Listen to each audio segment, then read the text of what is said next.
कि laws of motion का जो पॉइंट हम डिस्कस कर चुके हैं वो है कनेक्टेड मोशन हमने डिस्कस कर लिया, ब्लॉक्स अगर कांटेक्ट में हो, ब्लॉक अगर स्ट्रिंग से कनेक्टेड हो तो उसको डिस्कस कर लिया। इसके बाद फिर पुली ब्लॉक सिस्टम डिस्कस कर लिया, हैवी रोप डिस्कस कर लिया कि हैवी रोप होगा टेंशन डिफरेंट होगा, स्प्रिंग फोर्स डिस्कस किया और कटिंग ऑफ स्प्रिंग डिस्कस किया। कटिंग ऑफ स्प्रिंग की ऐसे ऐसे जो है ब्लॉक कनेक्टेड है, बीच में स्प्रिंग भी है, इसको कट करेंगे तो क्या होगा, इसको कट करेंगे तो क्या होगा। ये सारी चीजें हम लोग कवर कर चुके हैं। बेसिक फोर्स क्या है, first law of Newton's law, second third, ये सब क्या है, कौन सा एक्शन रिएक्शन पेयर है, ये सारा पॉइंट तो वो था लॉज ऑफ मोशन पार्ट 1 में। अब लॉज ऑफ मोशन पार्ट 2 है जिसमें हमारा स्यूडो फोर्स है, कंस्ट्रेंड है और कुछ इंक्लाइंड प्लेन के क्वेश्चन है, वो है लॉज ऑफ मोशन पार्ट 2। तो ये हम लोग पढ़ेंगे laws of motion part 2। Part 2 में स्यूडो फोर्स है, तो सबसे पहले तो ये समझना है कि स्यूडो फोर्स क्या है और क्यों जरूरत है इसकी। तो जैसे मान लो हम एक क्वेश्चन ले लेते हैं, एग्जांपल के थ्रू इसको समझते हैं कि एक लिफ्ट है,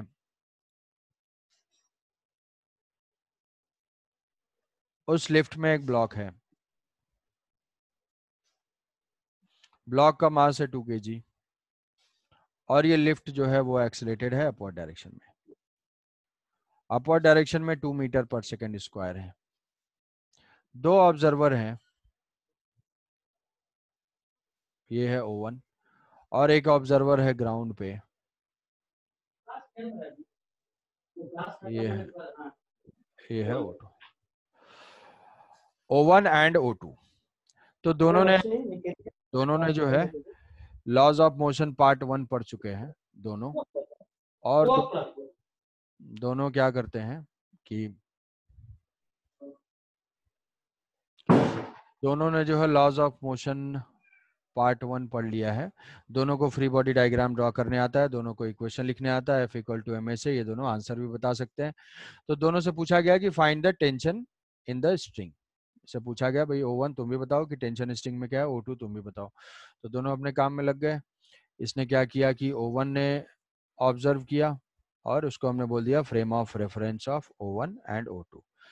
O1 क्वेश्चन सॉल्व कर रहा है, उसको पता है कि हम कांटेक्ट फोर्स पहले दिखाते हैं, उसने जो है टेंशन दिखा दिया, और फिर उसको पता है कि हाँ ये mg दिखाते हैं, वर्टिकली डाउनवर्ड होता है, तो इसने mg भी दिखा दिया। इसने भी फ्री बॉडी डायग्राम ड्रॉ किया, इसने भी बोला कि हाँ भाई टेंशन हमेशा अवे फ्रॉम अटैचमेंट होता है, अलोंग द लेंथ होती है, और mg वर्टिकली डाउनवर्ड है, इसने 20 दिखा दिया। अब ये O1 देख रहा है कि ब्लॉक तो हमेशा उसके सामने ही है, ब्लॉक हमेशा उसके सामने है, तो मतलब इसके रेस्पेक्ट में उसका एक्सेलरेशन क्या है, 0 है। O2 देख रहा है कि ये लिफ्ट के साथ साथ जो है ब्लॉक है ऊपर जा रहा है, तो O2 ने देख लिया कि भाई इसका जो एक्सेलरेशन है वो 2 मीटर पर सेकंड स्क्वायर ऊपर की तरफ है। अब दोनों जानते हैं net force is equal to mass into acceleration, तो इसने लिख दिया भाई नेट फोर्स, तो नेट फोर्स मतलब T-20 is equal to mass into acceleration, mass है इसका 2 kg इंटू एक्सेलरेशन हो गया 0, और O2 ने लिख लिया सेम इक्वेशन कि net force T-20 is equal to mass into acceleration. तो O1 का जो टेंशन आ गया, O1 का टेंशन आ गया 20 न्यूटन, और O2 का जो टेंशन आ गया वो आ गया 24 न्यूटन। 24 न्यूटन। तब ये है कि किसका आंसर करेक्ट है, कि यहाँ पे ये है कि किसका आंसर करेक्ट है। O2 का O2 का सर दोनों का करेक्ट होगा, दोनों का नहीं करेक्ट, सर O2 का होगा सर दोनों का करेक्ट होगा सर, सिर्फ फ्रेम ऑफ रेफरेंस अलग अलग है। Yes sir, frame of reference के अनुसार फ्रेम ऑफ रेफरेंस जो है, फ्रेम ऑफ रेफरेंस जो है वो दोनों का डिफरेंट है, दोनों का डिफरेंस है, बट जो फोर्स है, जैसे मान लो कि तुम्हारा जैसे इस स्ट्रिंग में टेंशन मान लो 10 न्यूटन है, तो एक स्ट्रिंग के दो अलग अलग टेंशन नहीं हो सकते। कोई भी जो फोर्स है 10 न्यूटन अगर है तो वो 10 न्यूटन फोर्स कोई भी ऑब्जर्व करे वो 10 न्यूटन ही होगा। ऐसा नहीं कि कोई ऑब्जर्व कर रहा है तो 20 हो जाएगा, कोई ऑब्जर्व कर रहा है 10 हो जा रहा है, कोई ऑब्जर्व कर रहा है 5 हो रहा है। भाई एक स्ट्रिंग में तो हमेशा एक ही टेंशन होगी ना, अगर सिंगल स्ट्रिंग है तो उसमें सिंगल टेंशन होगी। तो अब हमें ये है कि भाई ये क्या गलती हो गई इसमें, इनकरेक्ट क्या है, तो इनकरेक्ट इसमें ये है कि जो O2 है वो हमारा इनर्शियल फ्रेम ऑफ रेफरेंस है, मतलब ग्राउंड के रेस्पेक्ट में ऑब्जर्व कर रहा है। O1 जो है वो हमारा non inertial frame of reference है, मतलब वो एक्सेलरेटेड फ्रेम ऑफ रेफरेंस है। तो एक्सेलरेटेड फ्रेम ऑफ रेफरेंस में लॉज ऑफ मोशन इनवैलिड है, मतलब F is equal to ma हम अप्लाई नहीं कर सकते ऐसे ही डायरेक्टली। तो फिर क्या करना होता है, उसमें हमें एक करेक्शन फैक्टर अप्लाई करना होता है जिसको हम बोलते हैं स्यूडो फोर्स, जिसकी जानकारी जो है O1 को नहीं थी। फिर O1 को बताया गया कि भाई ऐसा है कि तुम्हें क्या करना था, स्यूडो फोर्स अप्लाई करना था तो सही होता। O2 का कैलकुलेशन सही है क्योंकि O2 क्या है, वो इनर्शियल फ्रेम ऑफ रेफरेंस है। इनर्शियल फ्रेम ऑफ रेफरेंस वो होते हैं जिनका एक्सेलरेशन जीरो होता है। वेलोसिटी जीरो हो भी सकती है और वेलोसिटी कांस्टेंट भी हो सकती है। एक्सेलरेशन जीरो का मतलब वेलोसिटी कांस्टेंट। अब वो कांस्टेंट जीरो भी हो सकता है, वो कांस्टेंट नॉन जीरो भी हो सकता है। तो अगर ग्राउंड जो है, ग्राउंड को क्या ग्राउंड एब्सोल्युटली रेस्ट में है? ग्राउंड एब्सोल्युटली रेस्ट में नहीं है। No sir. क्यों? क्योंकि ग्राउंड तो रिवॉल्व भी कर रहा है और रोटेट भी कर रहा है अपने एक्सिस के यस अबाउट। सर। तो ग्राउंड अपने आप में रोटेशन उसका है, बट हम अपने प्रैक्टिकल पर्पस के लिए हम उसको मानते हैं। अगर इन ट्रू सेंस कोई पूछेगा कि is earth is a inertial frame of reference और non inertial frame of reference, ये क्वेश्चन को स्पेसिफिक पूछता है तो तुम बोलोगे कि earth is a non inertial frame of reference because it is accelerated. अब कहोगे एक्सेलरेटेड कहाँ है, ये तो कांस्टेंट स्पीड से मूव करता है। कांस्टेंट स्पीड से मूव करता है लेकिन ये तो सर्कुलर पाथ पे मूव कर रहा है। सर्कुलर पाथ पे मूव कर रहा है। सर्कुलर पाथ पे कोई पार्टिकल मान लो 10 मीटर पर सेकेंड से मूव कर रहा है, तो क्या ये एक्सेलरेटेड है या अनएक्सेलरेटेड है? तो हम तो एक्सेलरेशन की डेफिनेशन एक्सीलरेटेड जानते हैं। एक्सेलरेटेड। हाँ हाँ, सही सही सही। कि एक्सेलेरेशन हमें पता है कि rate of change of velocity होती है और वेलोसिटी में मैग्नीट्यूड और डायरेक्शन दोनों होते हैं। अगर ये कांस्टेंट स्पीड मेंटेन भी करता है उसके बावजूद भी उसकी डायरेक्शन तो कंटिन्यूअसली चेंज हो रही है। तो डायरेक्शन चेंज होने की वजह से ये पार्टिकल एक्सेलरेटेड है। तो कांस्टेंट स्पीड से मूव करने वाला कोई भी ऑब्जेक्ट जो रिवॉल्व कर रहा हो या रोटेट कर रहा हो वो हमेशा एक्सेलरेटेड ही होगा। तो हमारा अर्थ तो सन के अबाउट जो है रिवॉल्व कर रहा है, तो वो भी क्या है, एक्सेलरेटेड है। तो हम उसको इनर्शियल मानना हमारा इनकरेक्ट है। बट हमारा एजम्पशन होता है कि for our calculation we assume Earth has a inertial frame of reference, inertial frame of reference. और इनर्शियल फ्रेम ऑफ रेफरेंस में लॉज ऑफ मोशन वैलिड है। और कोई भी एक्सेलरेटेड फ्रेम है वो होता है नॉन इनर्शियल। तो नॉन इनर्शियल फ्रेम, कौन कौन से फ्रेम होते हैं नॉन इनर्शियल? जिनका भी एक्सेलेरेशन हो। तो अगर हम लिखना चाहें तो इसको लिख सकते हैं या तो एक्सेलरेटेड फ्रेम, या तो accelerated frame acceleration not equal to zero, और रोटेटिंग फ्रेम। ये दोनों नॉन इनर्शियल होते हैं। तब नॉन इनर्शियल में हम लॉज ऑफ मोशन को अप्लाई नहीं कर सकते एज इट इज। हमें क्या करना होता है, हमें फाइंड करना होता है क्या चीज, एक करेक्शन फैक्टर अप्लाई करना पड़ता है। और वो करेक्शन फैक्टर क्या है? वो करेक्शन फैक्टर है स्यूडो फोर्स। Pseudo force. अच्छा ठीक है भाई, अब इसको पता चल गया कि मैंने स्यूडो फोर्स अप्लाई नहीं किया था इसीलिए मेरा आंसर जो है गलत आ गया। तब पूछेगा अच्छा स्यूडो फोर्स मैं किधर अप्लाई करूं और कितना अप्लाई करूं? तो जो स्यूडो फोर्स होता है, स्यूडो फोर्स को हम ऐसे लिख सकते हैं, माइनस ऑफ जिस ऑब्जेक्ट के ऊपर अप्लाई करना है उसका mass, mass of object into acceleration of frame या ऑब्जर्वर, जहां से हम अप्लाई कर रहे हैं, जहां से अप्लाई कर रहे हैं। स्यूडो फोर्स अगर अप्लाई करना है तो एक्सेलरेशन का जो फ्रेम है, ऑब्जर्वर का जो एक्सेलरेशन वेक्टर है उसके अपोजिट डायरेक्शन में हमें अप्लाई करना होता है, उसके अपोजिट डायरेक्शन में। और मास ऑफ द ऑब्जेक्ट, तो F इज इक्वल स्यूडो, जो स्यूडो फोर्स होगा that is minus of mass of object into acceleration of frame. ठीक है, तो अब उससे क्या समझ में आया कि चलो स्यूडो फोर्स m इंटू ए होगा, एक्सेलरेशन के अपोजिट, जिसके ऊपर अप्लाई करेंगे उसका मास। तो इसने देखा कि भाई ठीक है मैं तो जा रहा हूँ ऊपर, मैं जा रहा हूँ ऊपर, तो स्यूडो फोर्स एक्ट करेगा नीचे या डाउनवर्ड डायरेक्शन में। मेरा मोशन अपवर्ड में है तो स्यूडो फोर्स मेरे एक्सेलरेशन के अपोजिट में मतलब डाउनवर्ड में एक्ट करना है। तो डाउनवर्ड में एक्ट करना है कितना, मास ऑफ जिसके ऊपर अप्लाई करना है इनटू एक्सेलरेशन जो अप्लाई कर रहा है, तो 2 इंटू 2, तो ये है 2 4 4 जो है अपोजिट डाउनवर्ड। डायरेक्शन। तो वो एक्स्ट्रा यहाँ पे अब स्यूडो फोर्स अप्लाई करेगा। स्यूडो फोर्स अप्लाई करने के बाद फिर वो बोलेगा कि एक्सेलरेशन तो 0 है, तो यहाँ पे हो जाएगा t minus 24, t minus 24 is equal to 0, तो t इज इक्वल टू 24 आ जाएगा। तो दोनों के आंसर करेक्ट हो जाएंगे, इसका पहले ये इनकरेक्ट था। तो अगर कोई पूछे what is pseudo force is a correction factor whenever we will observe or solve the Newton's laws of motion questions in non-inertial frame of reference. Pseudo force is a correction factor. Pseudo force का कोई real existence नहीं है। Real existence का मतलब क्या हुआ भाई, हमने फोर्सेस को कैटेगराइज किया था, या तो कांटेक्ट फोर्स है या तो फील्ड फोर्स है। कांटेक्ट फोर्सेस जो कांटेक्ट की वजह से अप्लाई कर रहे थे, फील्ड फोर्सेस जो किसी डिस्टेंस से अप्लाई हो रहे थे, ग्रेविटेशनल, इलेक्ट्रिकल, मैग्नेटिक है। ये जो फोर्स है ये किसी कैटेगरी में नहीं आता है। ये फोर्स जनरेट होता है only due to change of frame of reference और only due to change of observer. कभी भी हम ऑब्जर्वर चेंज करेंगे तो हम उसमें ये करेक्शन फैक्टर अप्लाई करके बहुत आराम से Newton's laws of motion apply कर सकते हैं। आई बात समझ में? सर मतलब नॉन इनर्शियल में न्यूटन लॉ वैलिड नहीं है जब तक स्यूडो फोर्स हम लोग अप्लाई नहीं करेंगे। हाँ एग्जैक्टली। यस। किसी को कोई डाउट, ये बात समझ में आ गई? सर स्यूडो फोर्स की डेफिनेशन एक और बार रिपीट कर सकते हैं? स्यूडो फोर्स में लिख सकते हो कि pseudo force is a correction factor which is applied in Newton's laws of motion when observer is non-inertial, or whenever we observe any moving object from non-inertial frame of reference, then we must apply a correction factor which is called pseudo force. दूसरा point लिख सकते हो कि pseudo force does not have any real origin, it is just a correction factor, कि हमारा कोई real existence इसका नहीं है, ये जस्ट एक करेक्शन फैक्टर है। समझ पाए? Yes sir. Pseudo force is a correction factor whenever we change our frame of reference or observer.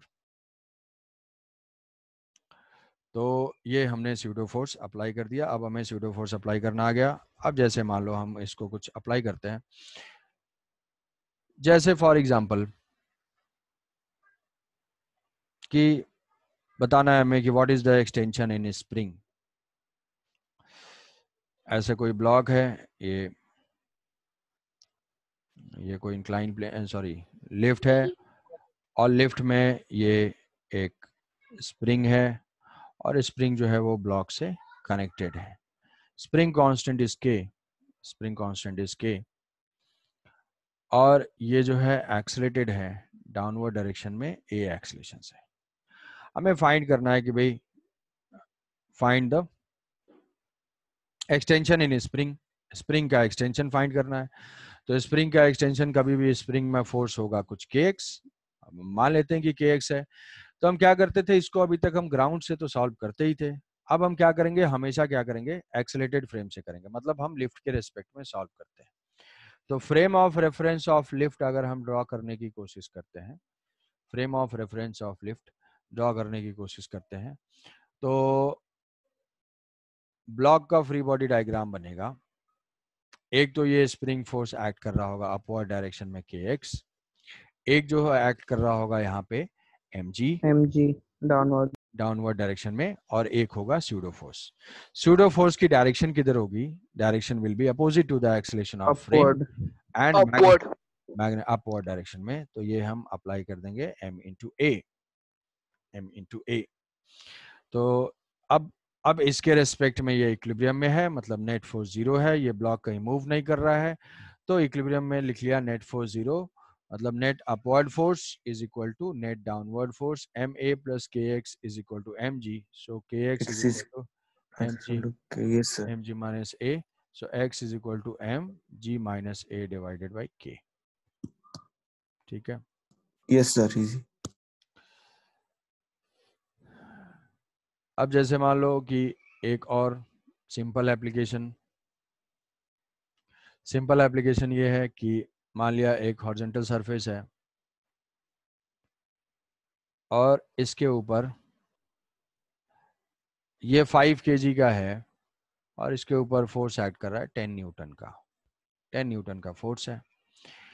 अब क्या कर रहे हैं कि दो ऑब्जर्वर इसको ऑब्जर्व कर रहे हैं, दो ऑब्जर्वर क्या, तीन ऑब्जर्वर मान लेते हैं। ये जो ऑब्जर्वर है, ये observer 2 metre per second square से 2 मीटर पर सेकेंड स्क्वायर से लेफ्ट की तरफ जा रहा है। ये ऑब्जर्वर जो है वो 2 metre per second 2 metre per second से लेफ्ट की तरफ जा रहा है, और दूसरा ऑब्जर्वर है वो 2 मीटर पर सेकेंड स्क्वायर से राइट की तरफ जा रहा है। ये हो गया observer 1, observer 2 and observer 3। Find the acceleration of block with respect to observer 1, observer 2 and observer 3। तो सबसे पहले हम चेक करेंगे, हम ये जानते हैं कि कोई भी अगर एक्सेलेरेटेड होगा तो वो नॉन इनर्शियल होगा। नॉन इनर्शियल में हमें स्यूडो फोर्स अप्लाई करना है, तो स्यूडो फोर्स किस में अप्लाई करेंगे, 1 में। क्या स्यूडो फोर्स हम 2 में अप्लाई करेंगे, स्यूडो फोर्स 2 में अप्लाई नहीं करेंगे, क्योंकि ये तो सर कांस्टेंट स्पीड से, एक्सेलरेशन एक्सेलेरेशन 0 है, स्पीड कांस्टेंट है, मतलब एक्सेलेरेशन 0 है, और स्यूडो फोर्स इसमें अप्लाई करेंगे, ये होगा 3 में। तो so what is the acceleration, तो स्यूडो फोर्स हम देख लेते हैं इसके रेस्पेक्ट में। Frame of sir reference, 20 metre पर फ्रेम ऑफ रेफरेंस ऑफ 1, तो ये हो गया क्या 4 भाई, मीटर पर सेकंड। ये 5 है, ये 10 है, और यहाँ से हमने 2 जो है लेफ्ट की तरफ है, तो यहाँ से क्या होगा, स्यूडो फोर्स इस पे अपोजिट डायरेक्शन में, एक्सेलेरेशन के अपोजिट, तो मास इनटू एक्सेलेरेशन 10 और डायरेक्शन उसके अपोजिट, तो ये हो जाएगा 10। तो ये क्या बताएगा भाई, ये बताएगा कि इसके ऊपर नेट फोर्स है 20 और एक्सेलेरेशन है इसका 5, सर 4 मास है 5, एक्सेलेरेशन आ जाएगा 4, तो 20 डिवाइडेड बाई 5, ये हो जाएगा 4 4 4 मीटर पर metre per second. 4 meter per second square. What is the answer for frame of reference with respect to 2? Sir 0 same होगा।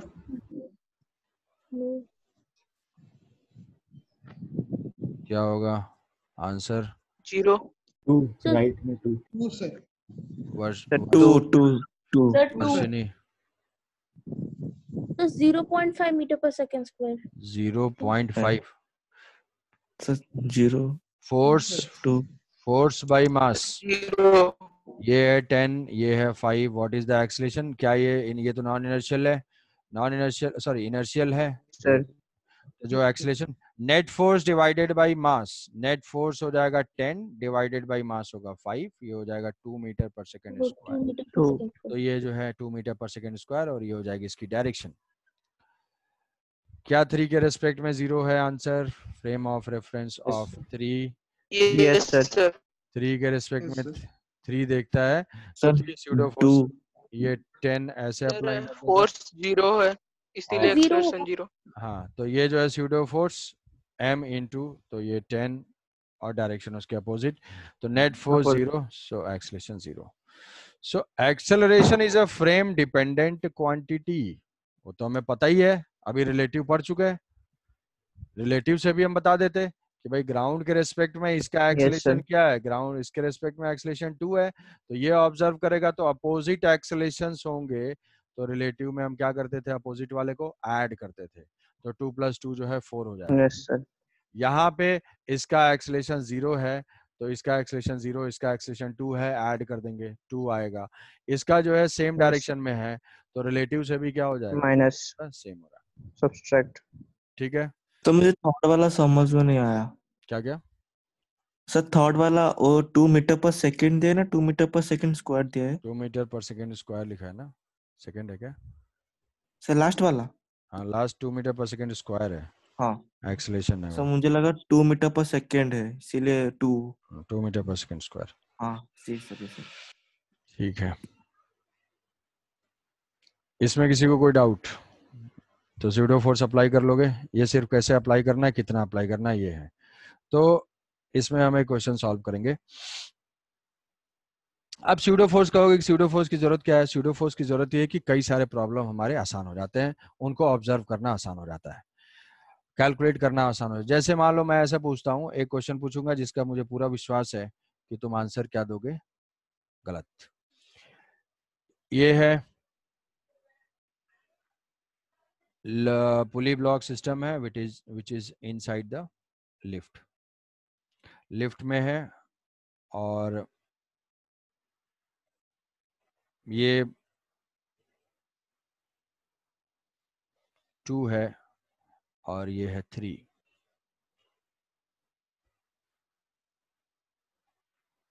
ये लिफ्ट है और ये लिफ्ट अपवर्ड डायरेक्शन में एक्सेलेरेटेड है, अपवर्ड डायरेक्शन में एक्सेलेरेटेड है। A is equal to G/10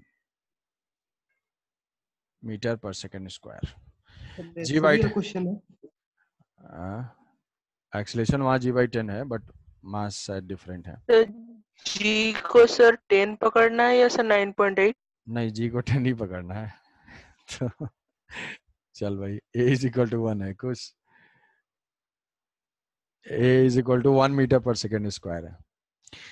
तो दोनों के अगर ऐसा बोला जाए कि this acceleration of 2 kg is A1 and acceleration of 2 kg is A2, so A1 is equal to A2, ये स्टेटमेंट ट्रू है या फॉल्स है?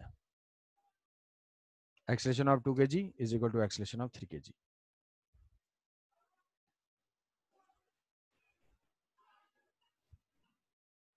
अब इसमें नहीं दोगे ऐसा तो बहुत उछल उछल के बता रहे थे।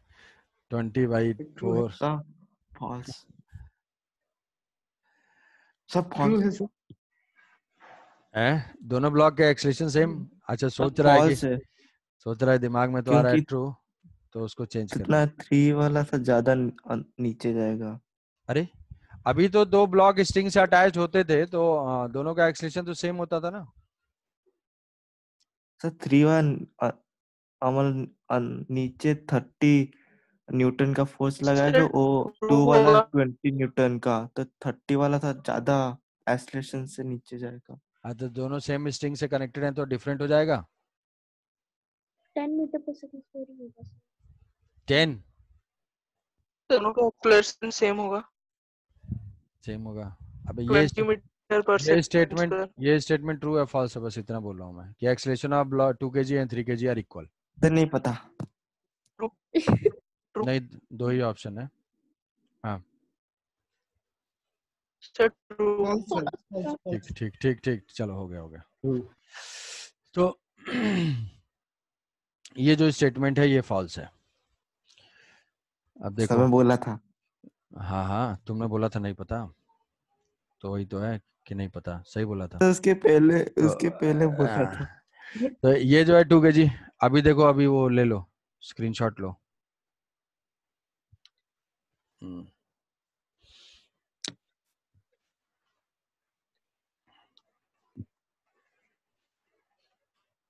लिया। हो गया सबका? Yes sir.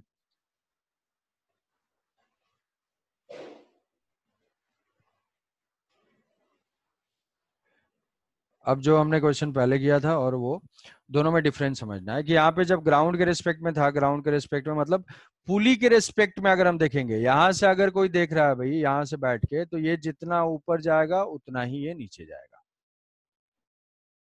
मतलब लिफ्ट में जो ऑब्जर्वर है, ग्राउंड से हम लोग सॉल्व करते थे, ग्राउंड से सॉल्व करते थे तो ये बताते थे कि जितना जो है इस ब्लॉक का एक्सेलेरेशन अपवर्ड डायरेक्शन में होगा उतना ही ये डाउनवर्ड डायरेक्शन में होगा। तो हम यहाँ से देख लेते हैं, इस लिफ्ट से ही देखते हैं, सो दैट कि पुली क्या हो, पुली हमारे रेस्ट में हो, जैसे ग्राउंड बना था, अभी हम लिफ्ट के अंदर से ऑब्जर्व करते हैं। तो जब लिफ्ट के अंदर से ऑब्जर्व करेंगे तो उस केस में ये एक्सेलेरेटेड हो जाएगा। जब एक्सेलेरेटेड हो जाएगा तो हमेशा पहले स्यूडो फोर्स अप्लाई कर देता है। तो स्यूडो फोर्स अप्लाई करेंगे m/a, तो यहाँ पे स्यूडो फोर्स कितना अप्लाई कर देंगे? स्यूडो फोर्स अप्लाई कर देंगे यहाँ पे 2, 2 न्यूटन। 2, G/10। और यहाँ पे स्यूडो फोर्स यहाँ पे 3। 3, मास ये हो जाएगा 3, और यहाँ पे ये हो जाएगा mg हो गया 20, यहाँ पे mg हो जाएगा 30। अब हम 30। एक्सेलेरेशन फाइंड कर देते हैं। What is the acceleration? तो एक्सेलेरेशन के लिए बताया था नेट पुलिंग फोर्स से, नेट पुलिंग फोर्स, तो 30 + 3, 33। किस डायरेक्शन में मूवमेंट होगा? तो ये अपवर्ड डायरेक्शन में जाएगा और ये जो है डाउनवर्ड डायरेक्शन में आएगा। तो net pulling force, what is the net pulling force? Net pulling force is 33 30 kg mg, और ये स्यूडो फोर्स दूसरे साइड से, स्ट्रिंग के दूसरे साइड से कितना, मतलब दोनों साइड है, एक साइड फोर्स इधर से है, एक साइड फोर्स इधर से है, तो नेट पुलिंग फोर्स 33 - 22, ये हो जाएगा 33 - 22 11। Divided by total mass is equal to 5। 5। तो ये हो जाएगा 11 डिवाइडेड बाई 5, तो ये आ जाएगा 2.2 2.2 मीटर पर सेकेंड स्क्वायर। तो इसका जो एक्सेलेरेशन है 3 kg का जो एक्सेलेरेशन है वो है किसके रेस्पेक्ट में, लिफ्ट के रेस्पेक्ट में डाउनवर्ड 11/3, और इसके रेस्पेक्ट में 2 के है, लिफ्ट के रेस्पेक्ट में अपवर्ड 11/3। अब पूछा गया बताओ भाई ग्राउंड के रेस्पेक्ट में एक्सेलेरेशन, तो ये तो लिफ्ट के साथ साथ भी जा रहा है और लिफ्ट के रेस्पेक्ट में भी जा रहा है, तो हम चाहें तो रिलेटिव तो अभी पढ़ ही चुके हैं कि व्हाट ये एक्सेलेरेशन क्या है, acceleration of block with respect to lift, तो वो हो जाएगा AB minus AL, AB minus AL। तो हमें क्या फाइंड करना है, acceleration of block. Acceleration of block क्या हो जाएगा, acceleration of block with respect to lift, acceleration of block with respect to lift plus acceleration of lift, दोनों को वेक्टर वाइज ऐड कर देना है। अरे दोनों को लॉजिकली भी सोच सकते हो कि क्या है, दो टाइप के मोशन है, दोनों को डिफरेंट डिफरेंट तरीके से ऐड करो। भाई 3 kg क्या है, लिफ्ट के रेस्पेक्ट में डाउन आया और लिफ्ट के साथ साथ ऊपर गया, तो नेट एक्सेलेरेशन क्या होगा, दोनों का वेक्टर समेशन। तो हम ऐड कर देते हैं कि जो लिफ्ट का एक्सेलेरेशन है, पहला एक्सेलेरेशन ऑफ 3 kg, 3 kg होगा कितना है, डाउनवर्ड 11/5, डाउनवर्ड 11/5, तो डाउनवर्ड को अगर हम नेगेटिव ले लेते हैं माइनस 11/5, और अपवर्ड लिफ्ट के साथ साथ 1, तो ये हो जाएगा +1, तो इसकी एक्सेलेरेशन आ जाएगी कितनी, -6, 6/5, और ऐसे बोल सकते हैं कि acceleration of 5 kg 6/5 and downward direction में। 2 kg का क्या होगा एक्सेलेरेशन, 2 kg का एक्सेलेरेशन होगा प्लस, ऊपर जा रहा था +11/5 +1, तो ये हो जाएगा 16/5 पॉजिटिव, मतलब क्या है, ये अपवर्ड डायरेक्शन में जा रहा है। तो लिफ्ट रुका हुआ होता है तो दोनों सेम जाते, बट वो लिफ्ट अपवर्ड जा रहा है तो जो ऊपर जा रहा है उसमें ऐड हो जाएगा, और जो नीचे आ रहा है उसमें कम हो जाएगा। दोनों को अलग अलग देखो, स्टैचू टाइप का, लिफ्ट रोको, डाउन आ रहा है, फिर लिफ्ट ऊपर करो, अब जा रहा है, नेट दोनों का वेक्टर समेशन होगा, तो दोनों के एक्सेलरेशन डिफरेंट होंगे। समझे? Yes sir. Yes sir. ये बात हजम हुई कुछ? और एक Yes, sir. क्वेश्चन। तो अब इसको जो है सॉल्व करोगे, तो ग्राउंड से क्या है कि तुम्हें एक्सेलेरेशन डिफरेंट मानना चाहिए, बट तुम क्या है कि सेम मान लोगे, क्वेश्चन हो जाएगा गलत। तो हमेशा क्या करेंगे, हम मूविंग फ्रेम से क्वेश्चन सॉल्व करते हैं तो हमारा इजी हो जाता है और जल्दी से आंसर भी आ जाता है, अननेसेसरी कॉम्प्लिकेटेड नहीं होता है। तो बेसिक फायदा क्या है, एडवांटेज क्या है स्यूडो फोर्स का, एडवांटेज है इसका प्रॉब्लम को सिंप्लीफाई करने के लिए, हमारे स्टेप्स को सेव करने के लिए। ठीक है, नेक्स्ट क्वेश्चन है, वो क्वेश्चन कंप्लीट तो होगा नहीं, बाकी जितने लोग हैं भाई, जिसको डाउट होगा नेक्स्ट में रिज्वाइन करेगा, जिसको डाउट नहीं होगा वो लाइफ एंजॉय करेगा जाके, और ये उसके वो क्वेश्चन जो दे रहा हूँ उसको कंप्लीट करेगा। ऐसा क्वेश्चन है, एक इंक्लाइन प्लेन है, तुम्हें बस ये बताना है, मुझे उम्मीद नहीं है कि उसका आंसर दे पाओगे, ट्राई करो, क्योंकि सोचोगे तो दे पाओगे बट सोचते कहाँ हो। यहाँ पे एक स्मूथ, ये फिक्स्ड है, ये फिक्स्ड है, ये है कैपिटल एम, और इस पे एक ब्लॉक प्लेस्ड है स्मॉल एम। ठीक है, स्मॉल एम, ये सरफेस स्मूथ है, all the surfaces are smooth and this capital, this inclined plane is fixed. अब this system is released from rest, this system is released from rest, तो ये भी move कर सकता है, कैपिटल एम भी मूव कर सकता है, कैसे मूव करेगा, इंक्लाइन प्लेन के साथ आएगा, और जो ब्लॉक एम है वो कैसे मूव कर सकता है, इसके इधर इधर जा सकता है, इसके साथ साथ ऐसे जा सकता है, सारे टाइप के होंगे। तो पूछा जाएगा कि एक ग्राउंड पे ऑब्जर्वर है,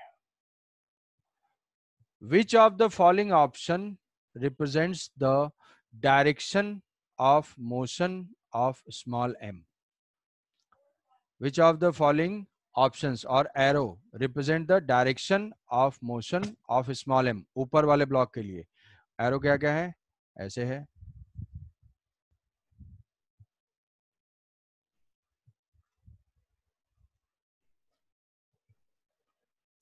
एक सर 5, ऑप्शन बी होगा।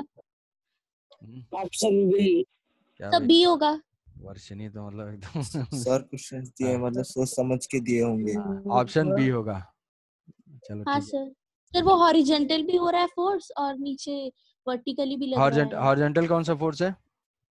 सर मतलब जब नीचे वो मूव कर रहा है तो वो सर ये वो जो मतलब ऑब्जेक्ट पे जो वेक्टर फोर्स रखती है उसके कारण मैं ऐसे बोली बी होगा ऑप्शन।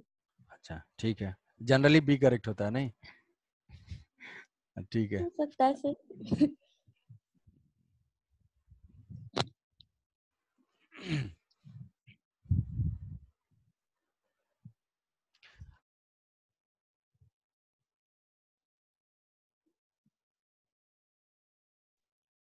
सर इसका आंसर अभी बोलना है? हाँ और क्या, अभी बताना है। ओके सर, मैं हूँ। देखो, अरे डायरेक्शन ऑफ मोशन तो उसी से डिसाइड होगा ना जिधर उसका फोर्स होगा। हमेशा तो फ्री बॉडी डायग्राम बेसिक है, तो अगर हम स्मॉल एम का फ्री बॉडी डायग्राम ड्रॉ करते हैं, स्मॉल एम का डायग्राम ड्रॉ करते हैं, तो स्मॉल एम पे कौन कौन सा फोर्स है? यहाँ से कांटेक्ट रिमूव किया, यहाँ से नॉर्मल फोर्स, और यहाँ से इसका मास mg। इसके अलावा कोई फोर्स है? नहीं है। नहीं इसके सर अलावा कोई फोर्स नहीं है। तो जब यही फोर्स है तो इसी डायरेक्शन में एक्सलेशन मिलेगा।